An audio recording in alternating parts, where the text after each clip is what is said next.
तेरे चेहरे से नजर नहीं हटती, नज़ारे हम क्या देखें। तो अगर आपके पास आपकी ज़िंदगी में कोई ऐसा इंसान है जिसके चेहरे से आपकी नज़र नहीं हटती और आपको टर्की आना है, तो आप एक काम करें, उस इंसान को घर पे छोड़ के आएँ, वरना ये सारे नज़ारे मिस हो जाएंगे। फाइनली बहुत मेहनत करके, बहुत जतन करके, सामान उठा के मैं पामो के लिए पहुंच चुकी हूँ। इज़मिर से यहाँ तक पहुँचने के लिए कामिल कोच ने 40 लीरा का एक टिकट दिया, और जो मैंने सेंटर ऑफ द सिटी से परचेज़ किया था, और उसके बाद फिर वहाँ से हमें पहुँचाया गया बस टर्मिनल तक, और वहाँ से फिर मैं पहुँची हूँ डैनेज़ल बस टर्मिनल तक, और डैनेज़ल बस टर्मिनल से मैंने मेट्रो की है, और मेट्रो से मैं इस वक्त पामो किले में मौजूद हूँ। मेट्रो ने मुझसे चार्ज किए 6.5 रुपये, आई मीन 6.5 लीरा, और उसके बाद अब वापसी पे भी 6.5 लीरा देने पड़ेंगे। वापसी पे मैंने जाना है इस्तांबुल, और उसकी टिकट मैंने बुक करवा ली है, और आप ज़रा ये चेक करें।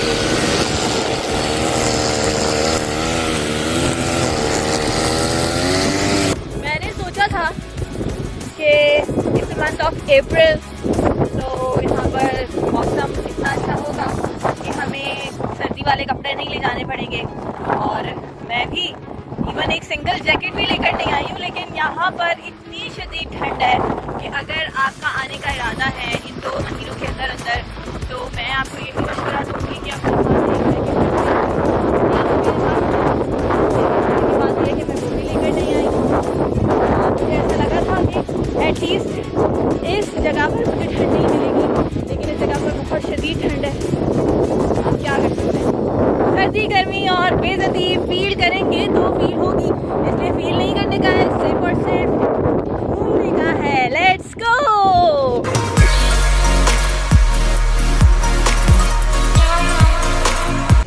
इस वक्त मुझे शदीद भूख लग रही है, और मुझे पता नहीं अभी कितना पैदल चलना है, बट मैं बहुत एक्साइटेड हूँ यहाँ पर आने के लिए, बहुत एक्साइटेड थी। कल क्योंकि सारा डेटा मेरा चला गया, मैं कोई वीडियो अपलोड नहीं कर सकी, तो मैं बहुत ही ज़्यादा अपसेट थी। बट फिर मैंने अपने आप को थोड़ा सा हौसला दिया कि इस चक्कर में जो मेरा अभी आगे का सफ़र है वो भी ख़राब हो जाएगा। सो सफ़र जारी रखना है, खुशी खुशी आई एम हियर। और मुझे यहाँ पर आकर काजोल और अजय देवगन का एक गाना याद आ रहा है। अब अगर आपको भाइयों वाली बात बताऊँ ना, तो अभी कोरोना के टाइम पे डर मत आओ, और अगर आओ तो ग्लव्स, जैकेट, स्वेटर, कंबल, गरम मोजे, चाय, मूंगफली, कॉफ़ी सब लेकर आओ। मतलब डायरेक्ट एक बड़ा वाला ब्लैंकेट ले आओ, बहुत सर्दी है।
हाईएस्ट टेम्परेचर हो रहा है। मुझे अंदाज़ा नहीं था कि यहाँ पर इतना ज़्यादा चिल वेदर है और कभी बारिश शुरू हो जाती है, कभी धूप निकल आती है।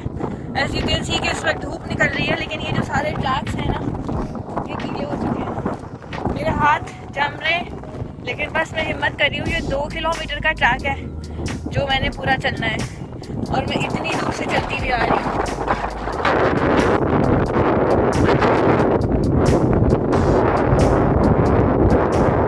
और दूर दूर तक कोई नहीं है, ना आगे ना पीछे।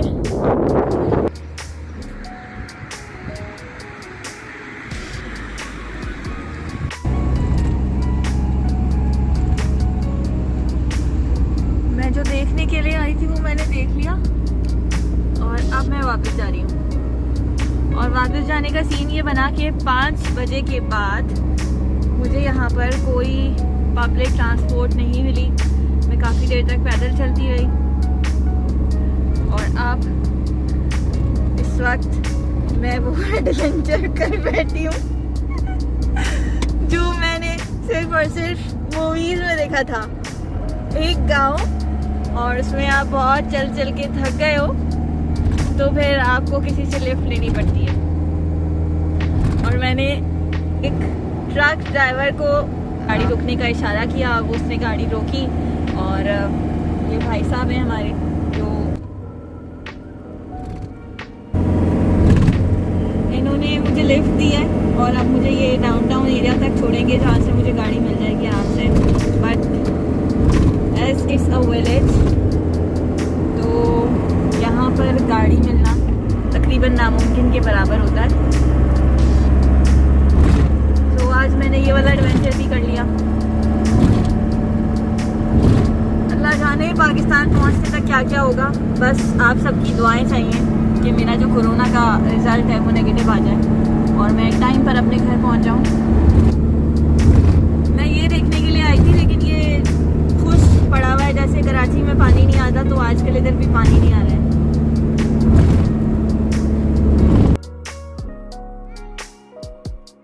मैंने उस ट्रक ड्राइवर से लिफ्ट ली थी और उसने मुझे वहाँ पर छोड़ दिया था पामो किले का, जहाँ से स्टार्ट होता है कि आपको यहाँ से मिनी बस मिल जाएगी। बट मैं तकरीबन आधे घंटे तक वहाँ पर खड़ी रही, मुझे मिनी बस नहीं मिली और फिर मैंने एक और बंदे से लिफ्ट मांगी है और उनका ये कहना था कि उनका घर इधर ही डनेजल में है तो वो मुझे यहाँ पर छोड़ देंगे। तो अब मैं एक बार फिर ऑटो घर आ गई हूँ। इस वक्त अब फिर से मैंने किसी से हेल्प ली है क्योंकि वहाँ पर अगर रात हो जाती या सूरज ढल जाता तो वहाँ से यहाँ तक आना बहुत मुश्किल था, क्योंकि वो एक गांव है, वहाँ पर कोई घर नहीं थे, कोई शेल्टर नहीं था। कि कई बार तेज़ बारिश भी वहाँ पर हुई तो मेरे पास कोई ऐसी जगह नहीं थी कि मैं वहाँ पर रुक सकती। मुझे मजबूरन लिफ्ट लेनी पड़ी और फाइनली अल्लाह का शुक्र है अल्हम्दुलिल्लाह कि मैं यहाँ पर सेफली पहुँच गई हूँ। ये वो भाई साहब हैं जिन्होंने मुझे लिफ्ट दी है। जनाब, पूरे दिन की ख्वारियों के बाद अब मैं एक बार फिर जाने ज़िले के ऑटोघर पे मौजूद हूँ और आज मैंने कामिल कोच का टिकट नहीं लिया। जब मैं यहाँ पर पहुँची थी तो एक एजेंट यहाँ पर था जो कि यहाँ से एक और बस सर्विस चलती है, मेट्रो बस सर्विस, तो वहाँ पर वो मुझे ले गया, उसने टिकट दिलवाया और मेरा लगेज सारा वहीं पे रख दिया कि आप अपना लगेज यहाँ पे रख के और पामो के लिए चले जाएं। रात में जब आपकी बस आएगी तो उस वक्त आप यहाँ से लगेज ले सकते हैं। पामो किले में मुझे हार्डली 2 घंटे लगे और क्योंकि मैं तकरीबन 2:30 बजे यहाँ से निकली थी और मुझे जाते जाते 3 बज गए।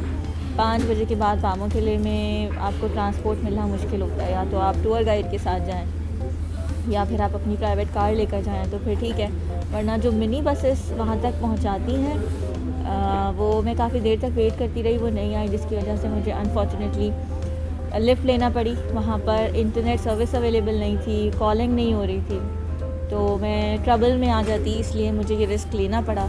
लेकिन अल्हम्दुलिल्लाह कि जिन लोगों से मैंने लिफ्ट ली उन्होंने मुझे सेफ़ली इस जगह तक पहुँचा दिया जहाँ से मुझे अब अपनी बस लेकर इस्तांबुल जाना है। आज की स्टोरी बस इतनी ही थी।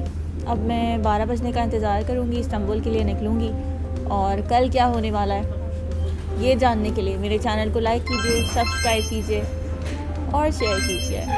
अगली वीडियो का इंतज़ार कीजिए। Bye bye.